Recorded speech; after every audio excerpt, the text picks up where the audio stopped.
Bonjour et bienvenue dans cette vidéo de Tajmaj consacrée à la géométrie. Commençons par le sommaire, qui est relativement long. Dans une première partie, nous allons parler des cercles, dans une deuxième partie des triangles, dans une troisième partie des quadrilatères, dans une quatrième partie d'autres figures que vous devez aussi connaître.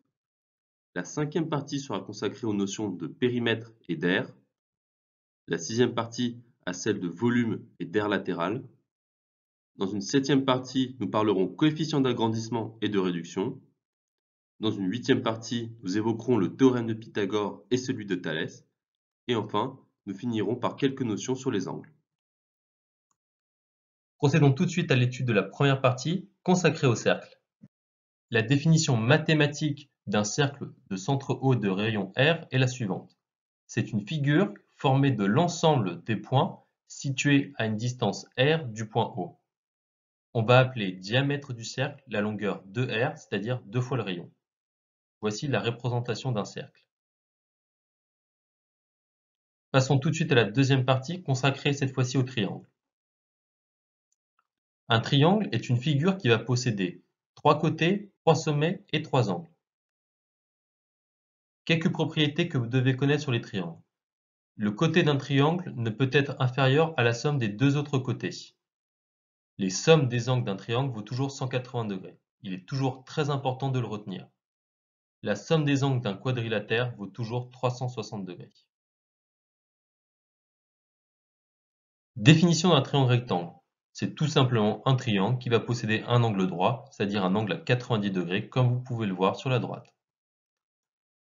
Une propriété qu'il faut connaître sur les triangles rectangles, si les trois angles d'un triangle valent 30 degrés, 60 degrés et 90 degrés, alors les trois longueurs sont liées de la manière suivante.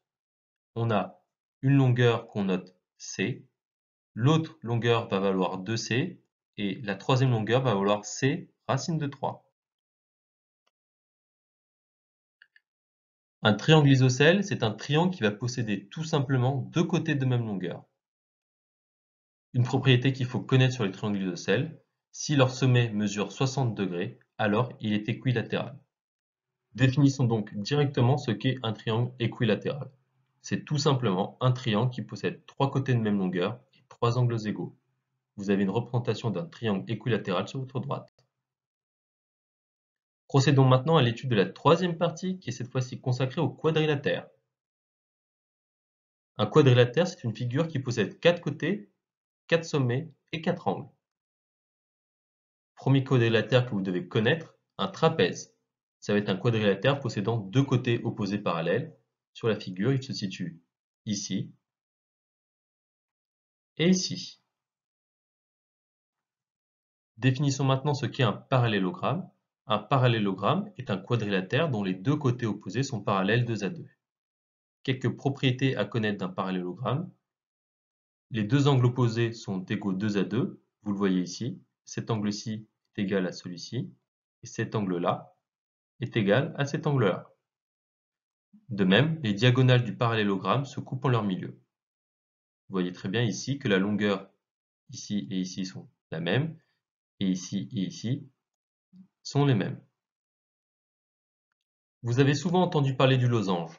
Ce qu'il faut savoir, c'est que c'est un parallélogramme dont les diagonales sont perpendiculaires. Vous voyez l'angle droit ici. Un rectangle, c'est un quadrilatère dont les côtés sont parallèles 2 à 2. Une des propriétés d'un rectangle, c'est qu'il possède 4 angles droits. Enfin, définissons ce qu'est un carré. C'est un quadrilatère dont les quatre côtés sont de même longueur. Ce qu'il faut savoir, c'est qu'un carré est à la fois un rectangle et un losange. Passons désormais à la quatrième partie, qui est cette fois-ci consacrée à d'autres figures qu'il faut que vous connaissiez. Un pentagone est une figure qui dispose de 5 côtés. Un pentagone régulier est une figure à 5 côtés égaux. Un hexagone est une figure à 6 côtés. Un hexagone régulier est une figure à 6 côtés égaux. Un heptagone est une figure à 7 côtés. Un heptagone régulier est une figure à 7 côtés égaux. Et enfin, un octogone est une figure à 8 côtés, tandis qu'un octogone régulier est une figure à 8 côtés égaux. Dans cette cinquième partie, nous allons parler des périmètres et des aires que vous devez connaître. Voici les différents périmètres que vous devez connaître par cœur. Un cercle de rayon R a pour périmètre 2 fois π fois R. Rappelons que π est un nombre irrationnel environ égal à 3,14. Un arc de cercle de rayon R et d'angle A a pour périmètre 2π fois A divisé par 360. Un triangle isocèle de base B et de côté C a pour périmètre B plus 2C. Un triangle équilatéral de côté C a pour périmètre 3C. Un parallélogramme de largeur petit l et de longueur grand L a pour périmètre 2 fois petit l plus L. Un losange de côté C a pour périmètre 4C.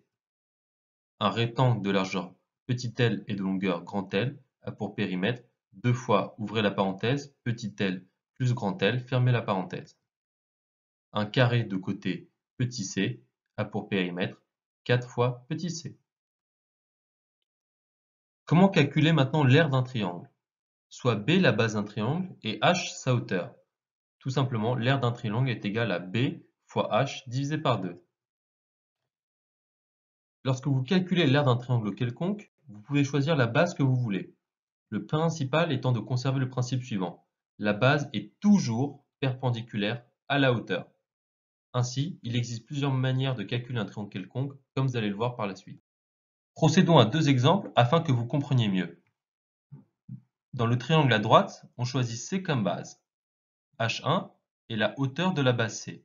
Ainsi, l'aire du triangle sera H1 fois petit c divisé par 2. Dans ce deuxième triangle, on choisit A, ici, comme base. H2 est la hauteur de la base A. Ainsi, l'aire du triangle sera H2 fois A divisé par 2. On a deux cas particuliers lorsqu'on veut calculer l'aire d'un triangle. C'est le cas lorsqu'on a affaire à des triangles rectangles et isocèles. Dans un triangle rectangle, les deux côtés constituant l'angle droit vont former la base et la hauteur. Vous pouvez aussi remarquer qu'un triangle rectangle est la moitié d'un rectangle, ce qui constitue, de fait, une autre manière de calculer son aire. Pour un triangle isocèle, si la base choisie n'est pas l'un des deux côtés égaux, la hauteur associée sera à la fois la bisectrice, la médiatrice et la médiane de la base. Pour calculer l'aire d'un carré de côté C, on applique la formule suivante, C au carré, c'est-à-dire C fois C. Pour calculer l'aire d'un parallélogramme, on prend sa base, petit b, et sa hauteur, petit h, et on applique la formule suivante, petit b fois petit h. Une remarque, cette formule provient du fait qu'un parallélogramme peut se diviser en deux triangles égaux en coupant le long de sa diagonale. Pour calculer l'aire d'un rectangle de longueur grand L et de largeur petit l, on applique la formule suivante, grand L fois petit l. Une remarque, on peut aussi calculer l'aire d'un rectangle en remarquant qu'il est constitué de deux triangles rectangles de base grand L et de hauteur petit l. Pour calculer l'aire d'un losange, on prend sa petite diagonale, notée petit d, et sa grande diagonale, notée grand D. Son aire sera donc égale à petit d fois grand D divisé par 2. Pour calculer l'aire d'un trapèze, on prend sa hauteur, petit h, sa petite base, petit b, et sa grande base, grand B. On applique ensuite la formule suivante, petit h fois, entre parenthèses, petit b plus grand B, le tout divisé par 2.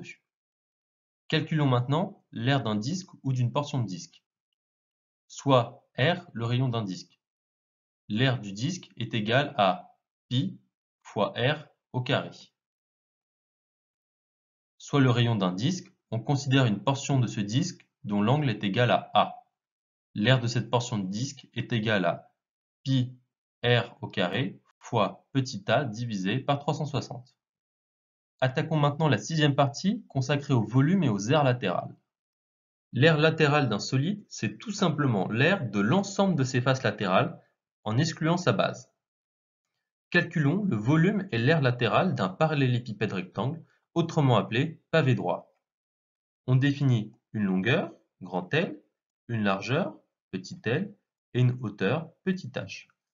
Le volume du parallélépipède rectangle est égal à grand L fois petit h.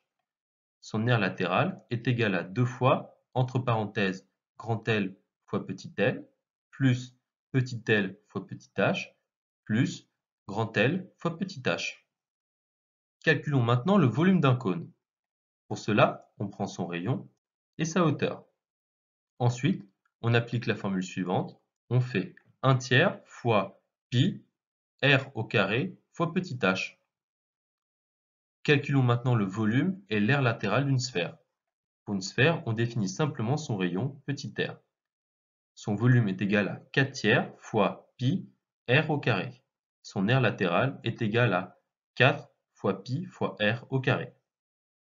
Enfin, calculons le volume et l'aire latérale d'un cylindre. Pour un cylindre, on définit son rayon, petit r, et sa hauteur, petit h. Son volume est égal à pi r au carré fois h. Son aire latérale est égal à 2 pi r, entre parenthèses, r plus h. Maintenant, nous attaquons la 7e partie consacrée aux coefficients d'agrandissement et de réduction. On va définir ce qu'est un coefficient d'agrandissement et de réduction. C'est lorsqu'on multiplie toutes les dimensions d'une figure ou d'un solide par un nombre k. Si ce nombre k est supérieur à 1, alors on a affaire à un agrandissement. S'il est inférieur à 1, alors on a affaire à une réduction. Voici une propriété utile à connaître sur les coefficients d'agrandissement et de réduction.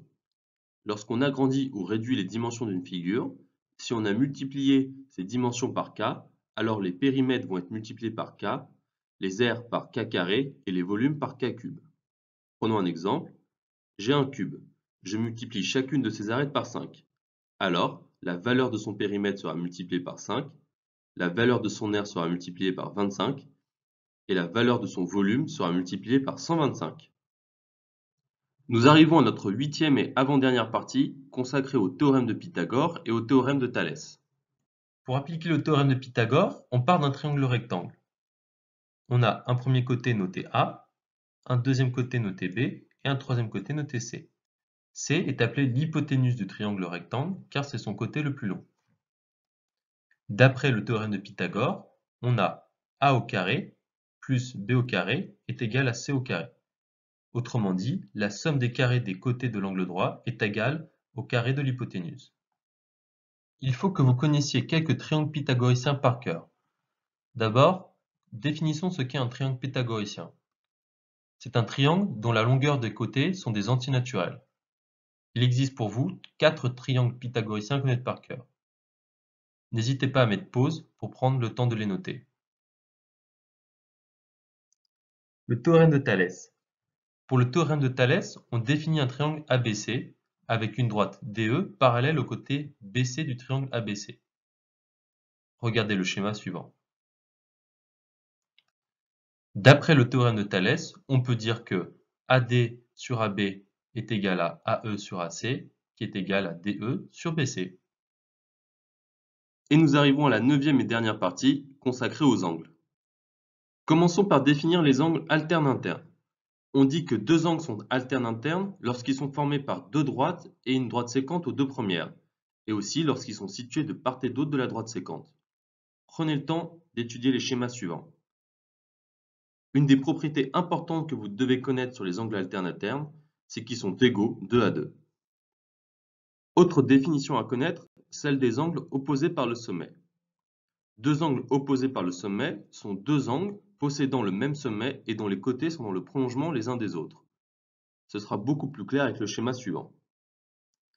De la même manière, il y a une propriété intéressante à connaître, c'est que les angles opposés par le sommet sont égaux 2 à 2. Même si les notions de cosinus, sinus et tangente apparaissent rarement au Taj-Mahal, vous devez quand même les connaître au cas où. On définit un triangle rectangle ABC qui est rectangle en B, et on a l'angle A qu'on nomme ACB. On a donc les égalités suivantes. Le cosinus de A est égal à BC divisé par AC. Le sinus de A est égal à AB divisé par AC. Et la tangente de A est égale à AB divisé par BC. Dernière diapositive de notre vidéo consacrée aux relations entre angle et heure. En effet, dans certaines questions de calcul, vous serez amené à calculer l'angle formé par la petite et la grande aiguille d'une horloge. Pour cela, ayez en tête la formule suivante. Entre chaque heure, l'écart est de 30 degrés, puisqu'en effet, si on divise 360 degrés par 12, on obtient 30 degrés. Merci d'avoir suivi ce long cours sur la géométrie. Comme d'habitude, si vous avez des questions ou des remarques, vous pouvez nous envoyer un mail ou nous contacter directement sur notre plateforme prepacademy.fr via notre chat. Suivez-nous aussi sur Facebook et sur Twitter afin d'être tenus au courant de nos dernières actualités. À bientôt sur Prep Academy.